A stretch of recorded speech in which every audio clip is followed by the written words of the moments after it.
This is the story of a revolution in British education.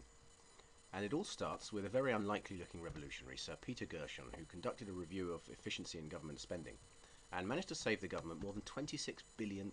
And the government were thrilled. They were so happy they decided to ask for £31 billion. So that's the new target. And it's going to be achieved with the help of technology. Now, technology often gets a bad name, but this isn't always fair because a lot of technology is very good. And the best technology tends to change our behaviour. If you can think back to the days before the internet, how do we buy things? Well, you went to a shop. And if you couldn't make it, or you couldn't be bothered, then you looked in a catalogue, and catalogues are heavy and they take up a lot of space. And then you had to phone the supplier who might get the order wrong. The item might not be available, the price might have changed, you might quote the wrong code, so you've got to remember there's a special code you have to quote, and the whole thing's tiring. But, hey, guess what? It was fine, because we didn't realise that there might be a better way. So we took it for granted. And then when the web came along and started to change our behaviour, we suddenly realised that what we'd taken for granted was actually very old-fashioned. Let's say you've got a friend who for some reason has a real resistance to online shopping. What would you tell this person to try and convince them? Well, you might talk to them about convenience, you can do it from your own home, you can do it any hour of the day or night. You might talk to them about speed, about money saving, about choice, about how that helps them save even more money. You might talk to them about security, about how it's a lot safer than handing your credit card details over to a bunch of strangers on the phone. And all these things are absolutely true, and hopefully they'd help persuade your friend to go online. Why is it then that this revolution in personal shopping has yet to hit the public sector? Well, people say the public sector is more tightly regulated, it's more transparent, there's a lot more of it, and if you can't account for it all at the end of the year, you're in a lot of trouble.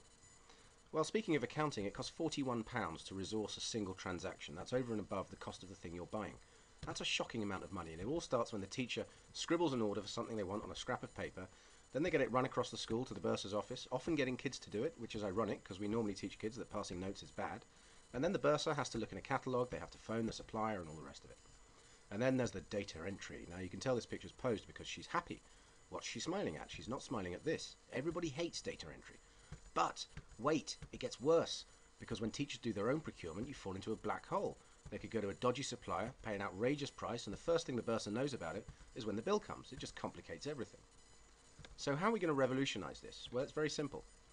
Online shopping for schools. A special website for school bursars to do their procurement. And everything you see on the site is live, it's current, and it's in stock, which means you can do away with those catalogues. The data entry side of things is minimised, because as soon as your suppliers are registered, the fields that you have to fill in for each transaction have been pre-populated, which will be a devastating blow to this poor thing, but great news for everybody else. What's also revolutionary about it is teacher self-service, meaning whoever has a password can have a go. Now, traditionally, teachers picking their own stuff is very controversial for bursars, which is why the password is allocated by the bursar. So the bursar can decide whether they want to impose total control or no control at all, or anything in between.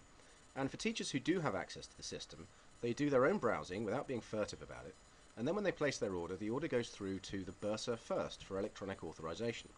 And then, and only then, does the order go through to the supplier. And if the bursar decides to refuse the transaction for whatever reason, the wrong product, the wrong price from the wrong supplier, or it's a pointless purchase to start with, then it's very easy to amend the order electronically. Now you might be thinking this is a big upheaval, it's futuristic, I've got existing arrangements with suppliers I don't want to break. That's all fine. It's not a lifelong commitment.